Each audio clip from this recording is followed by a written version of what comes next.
कि वतन वालों वतन न बेच देना, धरती ये गगन न बेच देना।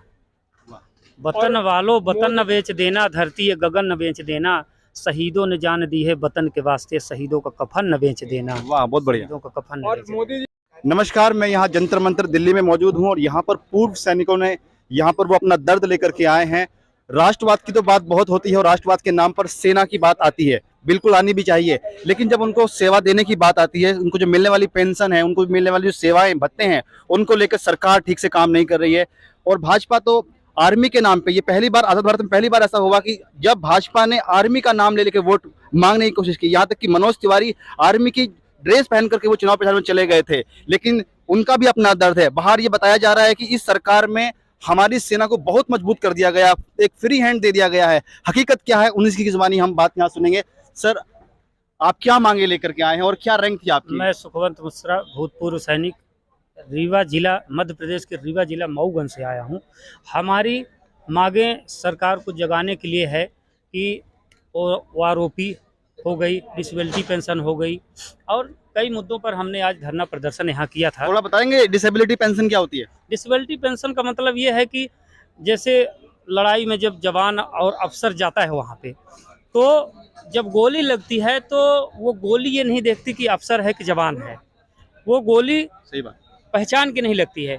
तो जब वो डिसेबिलिटी का मतलब हाथ कट गया, पैर टूट गया, जो भी हो गया, तो जवानों में और अफसरों में भेदभाव किया जाता है। अच्छा, अफसरों को ज्यादा पेंशन दी जाती है? अफसरों को 1.5 लाख 1 लाख पेंशन बनती है उसी गोली से लगे हुए, और जवानों को 25,000 25,000 8,000 जो भी।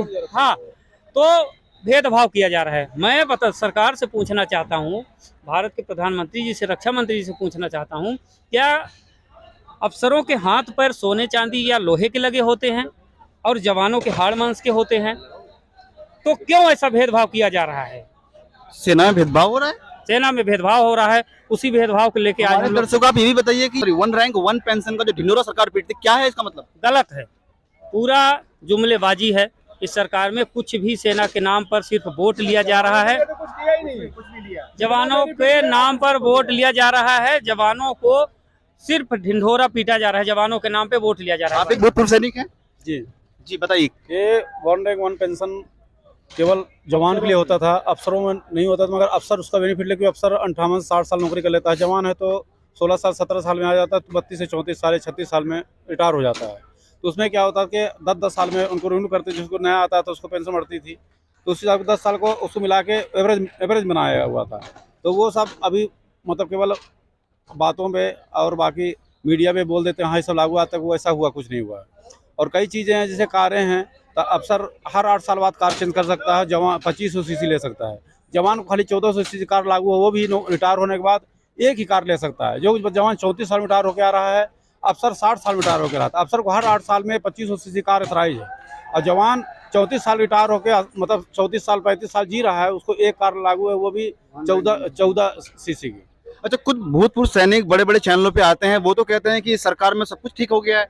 वो कौन से सैनिक है? वो सिर्फ जो जनरल डीजी बख्शी हैं, जो सेना के जर्नल हैं, कर्नल हैं, वो जो ये रक्षा विशेषज्ञ बने हुए हैं, वो सरकार के एक तरह से दल्ले हैं। हम कहना चाहेंगे एक तरह से दल्ले नहीं, दलाली।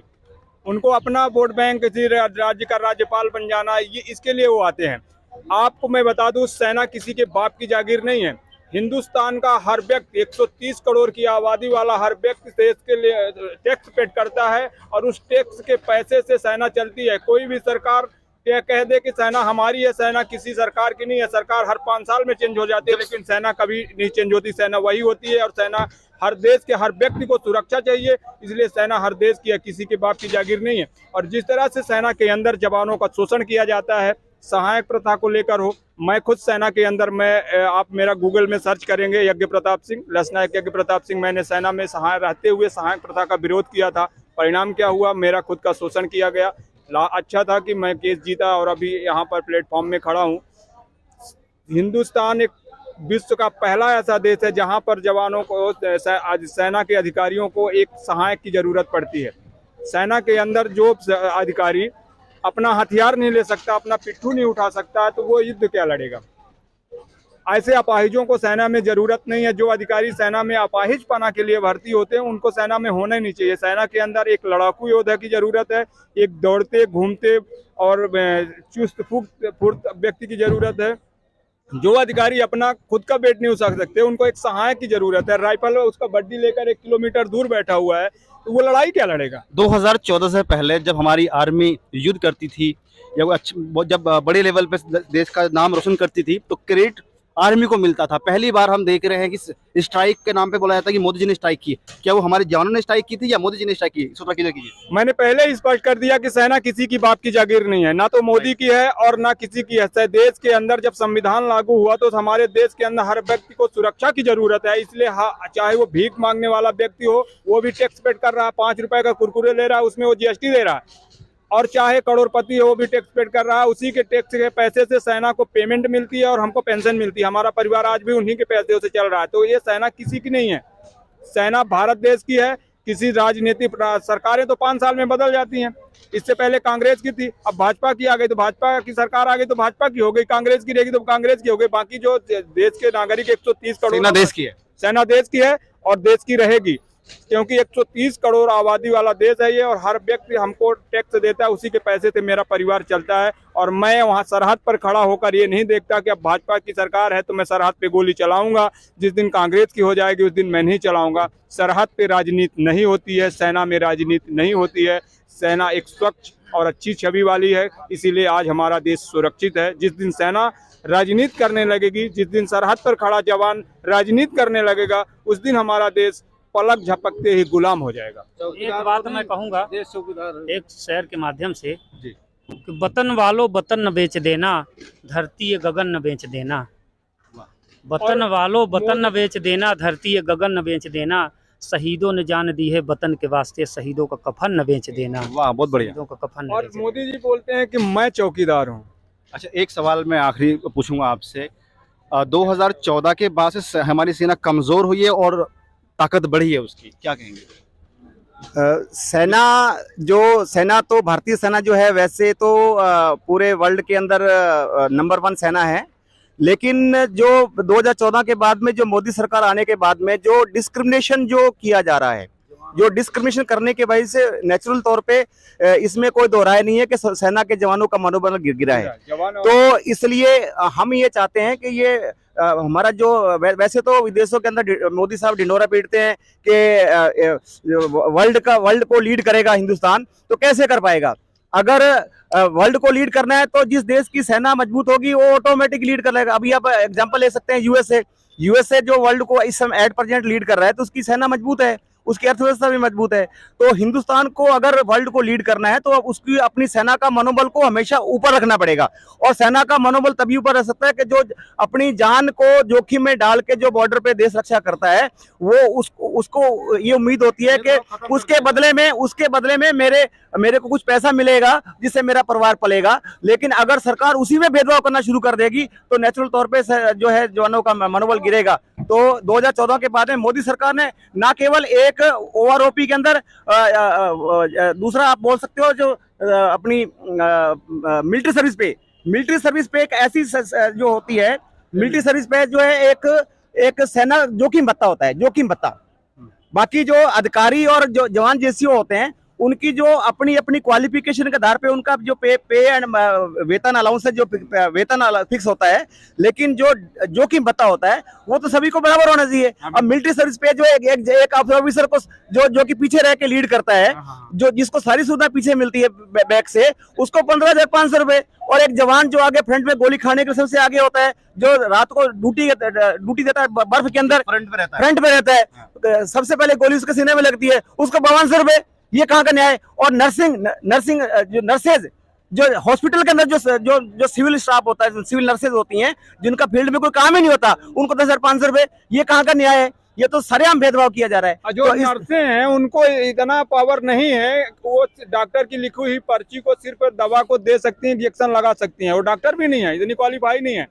उनको एमएनएस फौज में बोला जाता है, उनको 10,500 दे रहे हैं। और जो फ्रंट लाइन वर्कर जिसे कहा जाए कि इंडियन आर्मी का जो जवान लड़ाकू जो फाइटर सोल्जर है, जो फ्रंट लाइन वर्कर है, बॉर्डर पे खड़ा है, उसको 5200 रुपए। 5200 रुपए। और भूतपूर्व सैनिकों को तो वो भी नहीं मिल रहा। वो भी नहीं। तो ये बहुत बड़ा अन्याय और बहुत बड़ा इस तरह से गेम है और इसी के विरोध में हम लोग यहाँ पर थे। आप कुछ कहना चाहेंगे?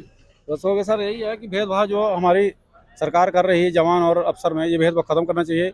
और मोदी जी के गहराई में झूठा अफवाह करने से नहीं कि हम देश के चौकीदार हैं, असली चौकीदार के साथ तो आप भेदभाव कर रहे हैं। भूतपूर्व सैनिक हो? जी, हम लोग मध्य प्रदेश से आए हैं और यही समस्या लेके आए कि कम से कम जो आप तो केवल मध्य प्रदेश है कि पूरे देश से? नहीं, पूरे आने से आए। हम लोग मध्य प्रदेश से हैं। हर प्रदेश के प्रदेश प्रभारी सांकेतिक धरना है। 10-12 लोग आए हैं हर प्रदेश के। तमिलनाडु से भी आए, बम्बई से भी आए, महाराष्ट्र से भी आए, आपके यूपी से भी आए, हरियाणा से भी आए, पंजाब से आए। आज से शुरू किया, ये काफी टाइम से आप शुरू ये आज से शुरुआत हुई है। एक दिन का था, जनवरी में हमारा अगर सरकार इस पर गौर नहीं करती तो अनिश्चितकालीन धरना होगा, जिसकी जिम्मेदारी राज्य सरकार ये प्रदेश धरना तो सरकार की होगी। पिछले 8-10 साल से चल रहा है, लेकिन जो जवानों का जो धरना था उसको जो लीड कर रहे थे वो आर्मी के अधिकारी कर रहे थे। जवान जो है, जवान जेसीओ उसका प्रतिनिधित्व नहीं कर पा रहे थे, उनको जगह नहीं मिल पा रही थी। तो लेकिन जो संख्या बल थी उसका फायदा उठा के जो है जो जब फ्रूट मिलने का टाइम आता था, जब उसका जो धरने का जब प्रतिफल मिलता था, मिलने का समय आता है, जब टेबल के ऊपर जब बातचीत के लिए बुलाया जाता है तो अधिकारी को बुलाया जाता था, जो तो लीडर को बुलाया जाता है। तो अधिकारियों ने जवानों के साथ में धोखा किया क्योंकि वो अपनी ही मांगों को वहां पे आगे फॉरवर्ड करते थे। कम्युनिकेशन गैप है अधिकारियों और सोल्जर्स के बीच। बिल्कुल बिल्कुल बिल्कुल। तो अभी जो है अभी क्योंकि ये जो टेक्नोलॉजी का जमाना है, पहले जो इतनी टेक्नोलॉजी थी, मीडिया का इतना वो नहीं था, तो लोग इतने अवेयर नहीं थे। लेकिन ये यूट्यूब के माध्यम से लोग इतने अवेयर हो चुके हैं कि जो ऑफिसर्स की चाल को जो है जवान भली भांति जान चुके हैं। और अभी जो है इसलिए आज से इसकी आगाज हुआ है। अभी इसके अंदर जो आज का जो सांकेतिक धरना है, इसके अंदर कोई अफसर नहीं है। ये जो टोटल जो है जवान और जेसीओ का धरना है। और सरकार को हम चेतावनी देना चाहते हैं कि अगर समय रहते, क्योंकि जो ओआरओपी 1 के अंदर सरकार ने जो है जवानों जेसीओ का हक छीन के ऑफिसर को दे दिया। और अभी जो दूसरा रिवीजन जो है 5 साल के बाद में 2019 में होना था, जो भी सरकार देने के लिए आनाकानी कर रही थी, लेकिन सुप्रीम कोर्ट ने ये डिसीजन दिया है कि सरकार जो है 2019 के अंदर ओआरओपी 2 रिवीजन करके जवानों को फायदा दे। लेकिन जो यहाँ पे देखने में ये आया है कि इस ओआरओपी 2 के अंदर जवानों को कुछ मिल ही नहीं रहा है। तो इसलिए जो है सुप्रीम कोर्ट ने 15 दिसंबर की डेडलाइन दी है कि सरकार को किसी भी कीमत पे 15 दिसंबर से पहले ओआरओपी रिवीजन करना चाहिए। लेकिन हम इसलिए यहाँ पे सारे इकट्ठे हुए हैं क्योंकि ओआरओपी 2 के अंदर जवानों और जेसीओ को कुछ नहीं मिल रहा है। अगेन जो है ऑफिसर को फायदा होने वाला है। तो इसलिए हम ये कहना चाहते हैं, अगर सरकार बिल्कुल ही पैसे का रोना रो रही है, सरकार के पास पैसा नहीं है, तो फिर ये ओआरओपी 2 को रिवीजन को रोक दिया जाए। ऑफिसर को भी नहीं मिलना चाहिए इसका। ये हमारा ये मोदी सरकार को कहना है।